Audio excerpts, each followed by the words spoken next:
আসসালামু আলাইকুম। নতুন একটি ভিডিওতে আবারও স্বাগত। আজ আমরা ফিফা বিশ্বকাপ ২০২৬ এ নরওয়ে বনাম আইভরি কোস্টের অসাধারণ ম্যাচটি নিয়ে আলোচনা করব। ম্যাচটিতে কে জয়লাভ করেছে, কে কত গোল করেছে ইত্যাদি বিষয়ে। আর আমার চ্যানেল নতুন হয়ে থাকলে ভিডিওটি একটি লাইক দিয়ে চ্যানেলটি সাবস্ক্রাইব করে রাখবেন। তো শুরু করা যাক।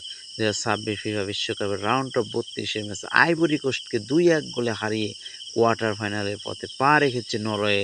আমেরিকার ডালাসের অ্যান্টি স্টেডিয়াম অনুষ্ঠিত এই রোমাঞ্চকর ম্যাচে নরওয়ে হয়ে জয়সূচক গোলটি করে Erling Haaland.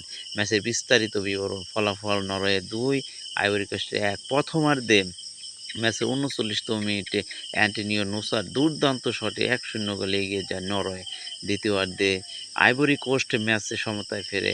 Manchester United winger আমাদ দিয়ালো দুর্দান্ত এক প্রচেষ্টায় গোল করে আইভরি কোস্টকে ১-১ সমতায় ফেরান।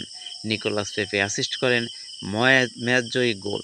ম্যাচে ৮৬ মিনিটে আর্লিং হালান্ড গোল করে নরওয়ের জয় নিশ্চিত করে এবং প্রথমবারের মতো বিশ্বকাপের নকআউট পর্বে কোনো ম্যাচ জেতার ভূমিকা রাখেন। পরবর্তী রাউন্ড এই জয়ের ফলে নরওয়ে বিশ্বকাপের শেষ ষোলোতে পৌঁছায় এবং মুখোমুখি হয় ব্রাজিলের।